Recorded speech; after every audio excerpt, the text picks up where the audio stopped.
I don't want to waste your time in this video. Here are 5 ways that you can 10x the energy that you have throughout the day. A little bit of background about this. I used to be one of those guys who would just drink a lot of coffee as a cope to trying to get my energy levels high. But after a while, I just had to keep increasing the amount of caffeine that I had in order to keep the same level of energy that I wanted. And eventually it got to the point where I was just consuming way too much and it started to disrupt my sleep, gave me more jitteriness, gave me more anxiety, and it just got to a point where it wasn't sustainable.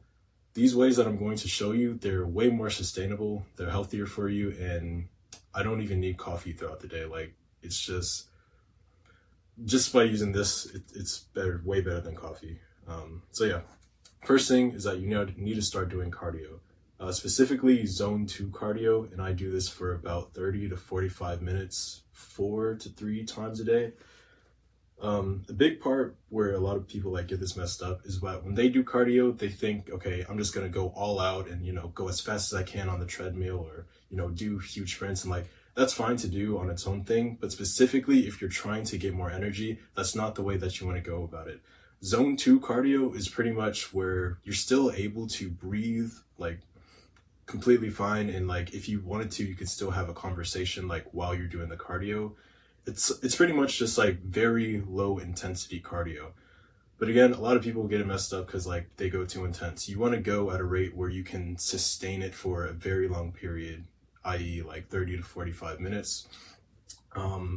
Also, there's this big misconception that if you're really into weightlifting or you're trying to bulk or whatever, that you can't do cardio while you're on a bulk or something, but that's complete BS. You can be on a bulk while doing the cardio. There's just a specific way that you need to go about it. Specifically, you want to start doing your weight training, your heavy lifting or whatever, before, and then afterwards, say you give yourself a 90-minute to 2-hour period of rest, and then you go and do the cardio. By separating it out, it's you're prioritizing the weightlifting and the muscle gains, and then after you do the cardio. It helps a lot. It gives you way more energy. It kind of sucks in the beginning, if I'm going to be honest, because your body's not used to doing the cardio or whatever, but eventually you get used to it, and yeah, it works. I'll just say that. Second thing is that you want to decide or kind of plan out your day in advance. A huge thing that was stopping me from just being productive, and which is pretty much the reason I think a lot of people just want more energy. They want to be more productive. They want to be able to just do more things. The thing is, when you are just going throughout your day and in the middle of your day, you have to make all of these decisions. Okay, what should I do right here? What should I do now? Okay, it's 3 o'clock right now. What should I do? It's when you have to keep making those decisions, your brain is taking up so much energy and it just drains you so much. Your brain is only 2% of your total body mass, but it takes about 20% of the total energy. So your brain is pretty much a power hungry bitch. You want to make sure that throughout the day, you have to make as little decisions as possible, because you don't want to fatigue your brain. When you fatigue your brain, you just have no energy and life just starts to suck. So plan your day in advance. I know what I do before I go to bed. I just, jot up, okay, what are some things I want to do? And then schedule what time I plan on doing it. I'm not always going to be perfect, but it really does help set the direction of my day. So I'm not having to make all the decisions as I'm going through. I just okay, immediately, after I do this, I'm going to do this. After I do this, I'm going to do this. Saves a lot of energy, mental energy, and yeah, it really help you as well. Third thing is routine. It kind of goes off of the deciding and planning your day in advance, but what I like to do is pretty much have a routine. So when I wake up, I'm pretty much going to do about the same. Pretty much every day is going to be about the same, barring a few minor details. So when I wake up, I'm going to do this specific type of work, and when I'm about to go to bed, I have a specific routine. As much routine that as you can have throughout the day.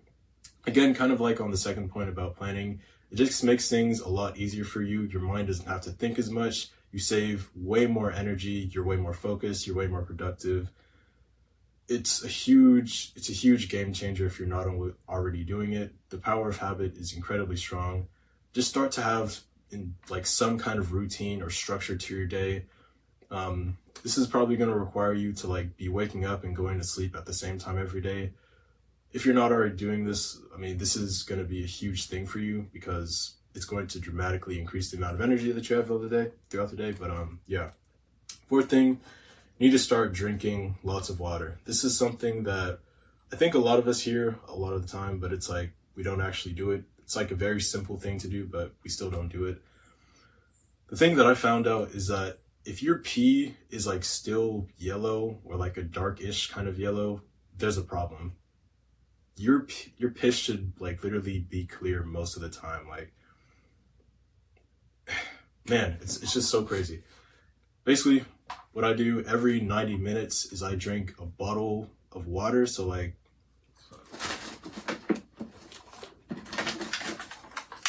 this one, I like reuse my bottles because I don't feel like getting a hydro flask. But anyways, just have a bottle of water about every 90 minutes or 2 hours. You may need to like be getting up for a piss every now and again, but it's really not that big of a deal. When your piss is clear, that means like everything in your body is working well. You know, you're flushing out all the toxins, whatever, that are just like resting in your body. It gives you more energy, and it'll also help you like it also helps with just a bunch of other things, like not just energy, but yeah, make sure you're drinking enough water, and also make sure you're eating like an adequate amount of calories. If you're one of those people who's like really skinny, you're probably not eating enough calories. You can also be like overeating calories, and that'll like make you feel really lethargic as well. Just make sure the amount of calories you're eating, it makes sense. Like if you're bulking, man, I'm not gonna explain this. Pretty much, yeah, just make sure you're eating enough calories, the right amount of calories, and drinking a lot of water. But don't like overdo it. And the fifth one is sleep. You're gonna want to make sure that you're waking up at the same time every single day and going to sleep at the same time every single day. It's kind of hard to do this sometimes, especially if you like have a social life. A lot of the people you may notice like they want to like stay up all night and do shit like that. You just got to break out of it. Just like have some self-respect for yourself and be like, okay, I'm not going to stay up until like 2 a.m. in the morning because I know that's going to like mess up my whole routine. Just make sure you get to bed early, wake up early. Really does help. Also, you need to make sure that you're having no blue light like 2 to 3 hours before bed. What I do is I have like a color filter on like my devices. So like on my phone, it's like this, I just enabled this color filter, so pretty much it turns red. And so like I'm not getting in all that blue light. And if you work like on a computer or a laptop, there's this app called Flux, F.LUX. It's an app where pretty much it goes with your circadian rhythm. So basically when it's about time to bed, or when it gets that time where you want to start feeling sleepy and like take your body to rest, it's going to activate like a screen filter, so it just reduces the blue light. It's a really simple thing to like just add to your life, and it really does improve the quality of your sleep. Also, don't have any like large meals or like drink excessively before sleep, because if you have to like wake up to, you know, get out of bed every single day to take a piss, that's destroying your sleep just ever so slightly. And also, if you're eating large meals, you might have noticed that it's very hard to go to sleep because your body's like still in the process of digesting all that food, and it just keeps you up for a while. So make sure like 2 to 3 hours before bed, you're not eating too much food. It's okay to have a snack, I guess, but just try and like cut off the food, and make sure you're not drinking way too much. Again, little sips might be fine, but you don't want to be waking up in the middle of the night having to piss. But yeah, that's it. 5 really effective ways that I've personally used that have like really increased the energy that I've had throughout the day. If you got some value from this video, make sure to leave a like and subscribe. Maybe watch some of my other videos if you think that'll provide value for you. But other than that, hope you have a great rest of your day. Peace out.